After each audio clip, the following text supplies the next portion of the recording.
Therefore, I shall resign the presidency effective at noon tomorrow.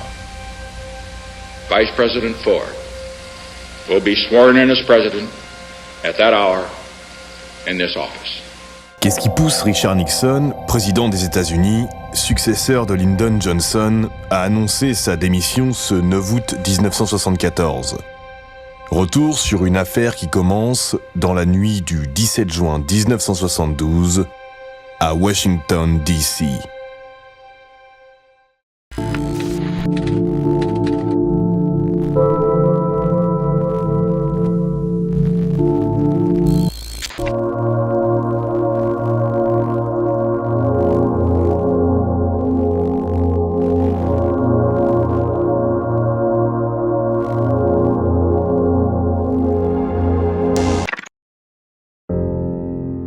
Washington, complexe du Watergate, au bord du fleuve Potomac. Une nuit de juin 1972, un agent de sécurité qui patrouille dans l'hôtel du Watergate remarque quelque chose de suspect. Une porte du parking de l'hôtel, située au sous-sol, a été forcée. Pensant à un cambriolage, il appelle la police qui, sur place, découvre le poteau rose. Au 5e étage du bâtiment, étage qui abrite le siège de campagne du Parti démocrate, on découvre un groupe de 5 hommes, munis de gants, d'appareils photo, de talkie-walkie et d'un matériel d'écoute ultra perfectionné. La 3e page du rapport d'enquête déclassifié donne le ton. Il semble que les sujets étaient en train de poser des instruments électroniques dans la zone et utilisaient des batteries ainsi que des petits bracelets dans le but d'activer ces équipements plus tard.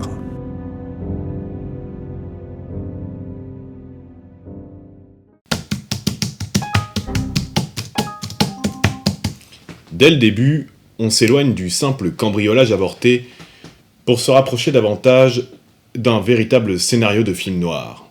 Et c'est là que l'un des premiers protagonistes de cette histoire entre en scène. Bob Woodward, journaliste au Washington Post, est rencardé sur l'affaire par son rédacteur en chef au lendemain des événements.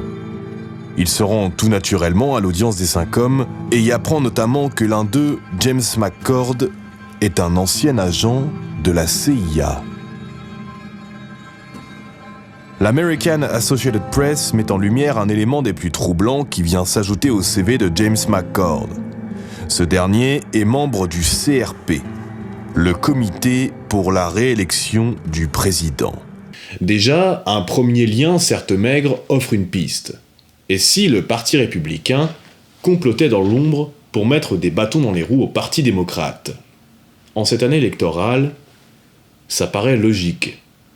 Bob Woodward est rejoint dans son enquête par Carl Bernstein, plus de 10 ans de métier, notre second protagoniste. Ces derniers apprennent par le biais d'un collègue du Washington Post que les cambrioleurs avaient en leur possession un carnet. Un carnet avec des noms et des numéros de téléphone. Un nom sort du lot. Howard Hunt, précédant les lettres WH. WH, White House, Maison Blanche. C'est désormais certain, l'équipe des cambrioleurs a un lien avec la Maison Blanche, mais lequel ? C'est du scotch. Tout ce qui est le plus banal. Et c'est là qu'entre en scène notre 3e protagoniste. Bob Woodward est un ancien de la Navy et il y a encore quelques contacts datant de l'époque où il servait. Il fait alors appel à l'un d'entre eux, un certain Mark Felt. Mark Felt est à l'époque numéro 2 du FBI. L'agence s'étant emparée de l'enquête au vu du statut fédéral de Washington D.C., Woodward le contacte dans le but d'obtenir des renseignements. Peine perdue. Felt ne veut pas parler de ça au téléphone. Le journaliste tente alors une autre piste et appelle directement la Maison Blanche en demandant Howard Hunt. On lui répond qu'il n'est pas dans son bureau et est sans doute en réunion. Bingo pour Woodward, Hunt travaille à la Maison Blanche. Mais notre journaliste n'en est qu'au début de ses découvertes sensationnelles. Howard Hunt est lui aussi un ancien agent de la CIA. Le Washington Post publie alors un premier article qui explique le lien entre l'équipe infiltrée au Watergate et la Maison-Blanche. Mais cette dernière nie en bloc les allégations des journalistes.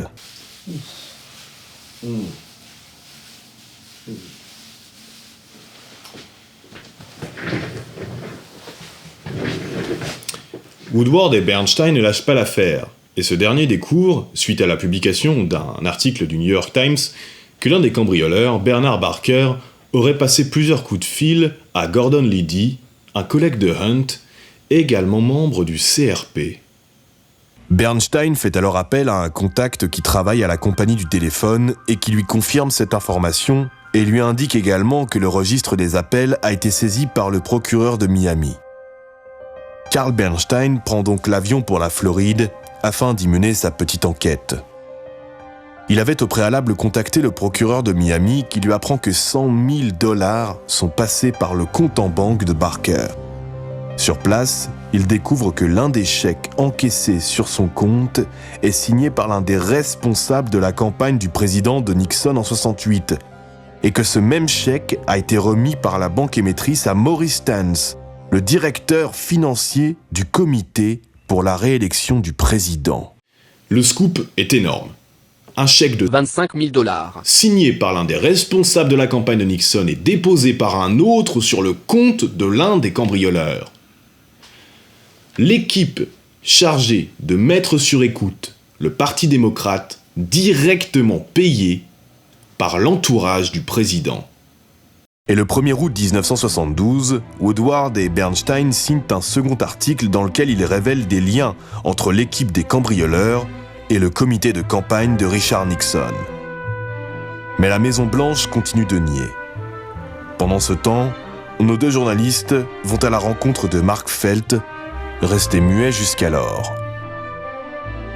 Pour rappel, Mark Felt est alors le numéro 2 du Bureau fédéral d'investigation. Il est prêt à confirmer ou infirmer des informations et décide d'un commun accord avec Woodward de rencontrer ce dernier discrètement et sera désigné sous le nom de code Gorge Profonde. Son nom n'apparaîtra jamais et son identité dans cette affaire sera gardée secrète jusqu'en 2005, 3 ans avant son décès. Mais l'opinion publique manque cruellement d'intérêt pour cette affaire. Les Américains sont dans leur grande majorité derrière Richard Nixon et la campagne de son rival, le sénateur démocrate George McGovern, bat de l'aile. En septembre 1972, l'équipe des cambrioleurs ainsi qu'Howard Hunt passe au tribunal. Mais l'inculpation n'ira pas plus loin. Des intérêts sont à protéger. Des intérêts comme la victoire de Nixon aux élections.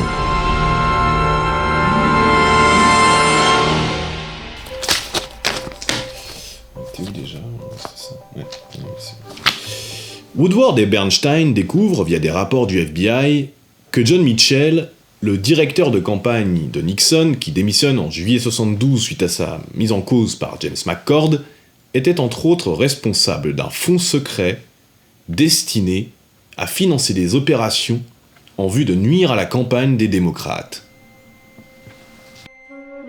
John Mitchell, président du comité de soutien, mais également ancien procureur général des États-Unis.